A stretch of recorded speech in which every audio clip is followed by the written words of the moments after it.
아무래도 결막염과 혼동할 수 있는 부분도 있고 네. 앞서 말했듯이 면역 시스템의 문제로도 발생할 수 있기 때문에 말씀하신 정확한 진단이 필요할 것 같은데 실제 내원하시게 되면 어떤 진단 과정을 거치게 됩니까? 병원을 이제 방문하시게 되면 포도막염 환자에서 세극등 검사부터 안저 검사, 안저 촬영 검사, 또 조영제를 이용한 형광 안저 조영 검사, 빛간섭 단층 촬영 검사, 초음파 검사 등을 시행하게 되겠습니다. 네. 세극등 검사는 가장 기본적인 검사가 되겠습니다. 세극등 검사만을 통해서도 포도막염의 존재 여부는 바로 진단할 수 있겠습니다. 쉽게. 근데 그 어떤 형태나 염증의 형태나 각막 후면에 붙어 있는 침전물의 모양이나 분포 이런 것들을 보고 또 사실 원인을 좀 감별하는 데 도움을 얻을 수도 있겠고요. 또 오랫동안의 반복적인 염증에 의한 여러 가지 합병증을 이렇게 진단하는 데 있어서도 세극등 검사는 중요하겠습니다. 그 외에 안저 검사가 필요한 경우가 있는데요. 유리체염이 세극등에서 관찰되는 경우에는 정확히 어느 정도 범위까지 염증이 퍼져 있는지를 알기 위해서 안저 검사를 반드시 시행해서 이런 맥락막이나 망막 쪽에 침범이 있는지를 확인하는 과정이 필요하겠습니다. 보시면 이렇게 망막염이 동반된 환자의 모습이 되겠고요.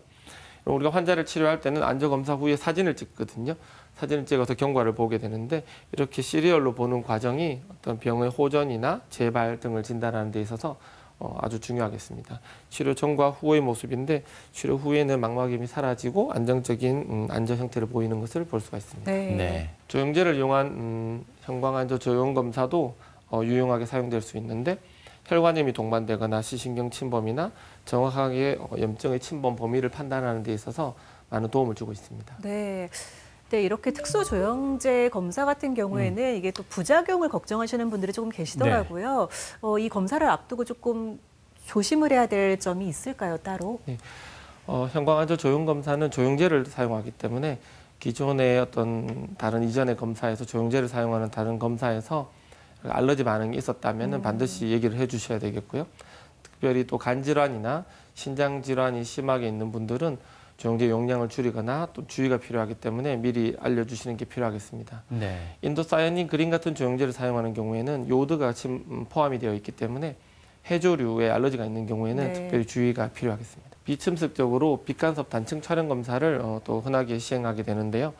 염증에 의해서 황반부의 어떤 변화를 정량적으로 평가할 수 있는 장점이 있겠습니다. 부종의 동반 여부라든지 또 망막염이 있는 부위를 이렇게 단층 촬영을 해서 어느 부위까지 침범했는지, 침륜이 되어 있는지, 또 유리체염의 특별한 형태를 보고 또 감별하는 데 도움을 얻을 수도 있겠습니다.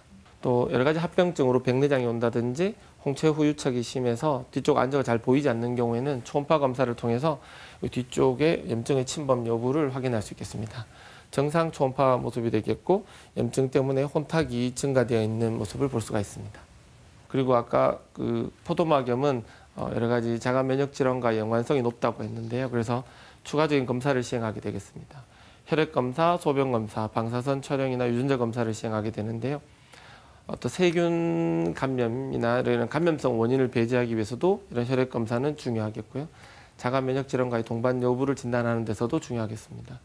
또 유전자 검사를 통해서 특정 유전자가 있는 경우에는 어떤 특정 자가 면역 질환이 더 호발하기 때문에 또 진단에 도움을 얻을 수가 있겠고요. 네. 치료를 하는데도 또 진단이 어렵고 치료가 잘 되지 않는 경우에는 수술을 통해서 유리체액이나 방수액을 뽑아서 어떤 감염의 원인이라든지 종양의 여부 같은 것을 진단하는 데 도움을 얻을 수도 있겠습니다.